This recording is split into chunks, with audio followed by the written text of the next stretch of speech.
Hello बच्चों, कहानी का नाम है एक राजा के तीन बेटे। रतनगढ़ गांव में एक महल था, वो बहुत सुंदर था। उस महल में हरिशंकर नाम का राजा राज करता था। उस राजा के दो बेटे थे। वह सोच रहा था कि मेरा राजपाट कौन संभालेगा। वो चाहता था कि मेरा राजपाट मेरा सबसे काबिल बेटा संभाले। एक दिन राजा को एक तरकीब सूझी। उसी समय राजा ने अपने दोनों बेटों को बुलाया और कहा, आज मैं तुम दोनों से एक सवाल पूछता हूँ। अगर तुम्हारे सामने कोई गुनहगार खड़ा कर दिया जाए तो तुम उसके साथ क्या क्या करोगे? छोटे बेटे ने कहा, पिताजी, उसे काल कोठरी में बंद कर दिया जाए। बड़े बेटे ने कहा, पिताजी, हमें उसके बारे में जांच पड़ताल करनी चाहिए।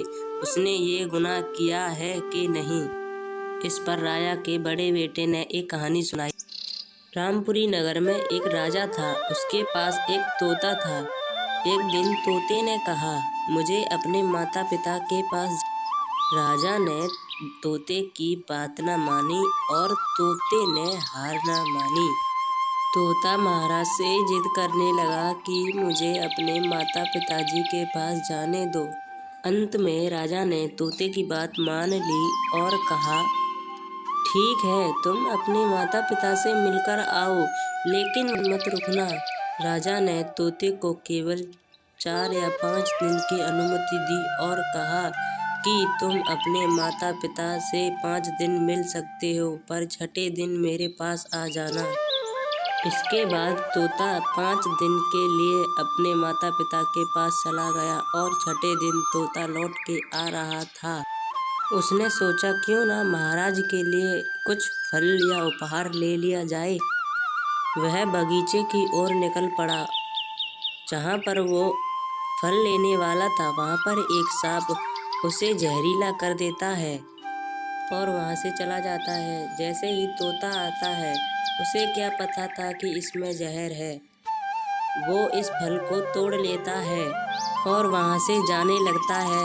मन ही मन सोचता है, मैंने महाराज के लिए अमृत फल ले लिया है। महाराज बहुत खुश होंगे इस अमृत फल को देखकर।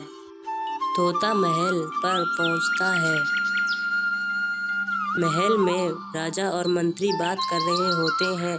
तभी वहाँ पर तोता आ जाता है और तोता राजा से कहता है, खुशी खुशी कहता है, महाराज, मैं आपके लिए अमृत फल लाया हूँ, जिसे आप खाकर हमेशा हमेशा के लिए अमर हो जाओगे। राजा यह सुनकर काफ़ी प्रसन्न हुआ और तुरंत फल खाने के लिए मांगा। तभी मंत्री ने कहा, रुकिए महाराज, खाने से पहले इसकी जांच पड़ताल कर लेना जरूरी है। तभी राजा ने कहा। मंत्री की बात सुनकर राजा सहमत हुए और कहा, इस फल को एक कुत्ते को खिलाया जाए। तभी मंत्री एक कुत्ते को बुलाता है और उसमें से आधा टुकड़ा कुत्ते को खिलाता है। तभी कुत्ते की मौत हो जाती और राजा गुस्से से आग बबूला हो जाते हैं। तभी राजा अपनी तलवार निकालकर तोते का सिर धड़ से अलग कर देते हैं और साथ ही साथ फल को फेंकवा देते हैं। कुछ महीनों बाद जहाँ पर से फेंकवाया था, वहाँ पर एक विशाल पेड़ खड़ा होता है। उस विशाल पेड़ पर अमृत फल लगे होते हैं।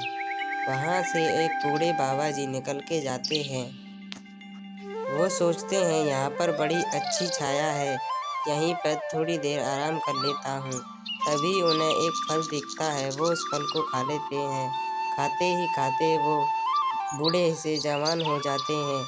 यह सारी बात मंत्री वहाँ पर खड़ा हुआ देख रहा था और वह सारी बात जाकर राजा को बताता है। तभी राजा जाते हैं और वह मन ही मन अपने को कोसते हैं और कहते हैं कि मैंने अपने बेचारे तोते को बेवजह मार दिया, वो तो सच कह रहा था। इधर बड़े बेटे की कहानी खत्म होती है और राजा यह कहता है कि अपने बड़े बेटे को मैं उत्तराधिकारी बनाना चाहता हूँ, वो इस काबिल है, और कहता है कि बेटे, तुम इस राज्य का ध्यान रखना। हमें इस कहानी से यह सीख मिलती है कि हमें किसी के बारे में जांच पड़ताल किए बिना सज़ा नहीं देनी चाहिए। दोस्तों, अगर यह वीडियो अच्छी लगी हो तो वीडियो को लाइक करें, शेयर करें एंड सब्सक्राइब करें और बेल आइकन प्रेस करें कि जिससे हमारी वीडियो आपके पास सबसे पहले पहुंचे। धन्यवाद।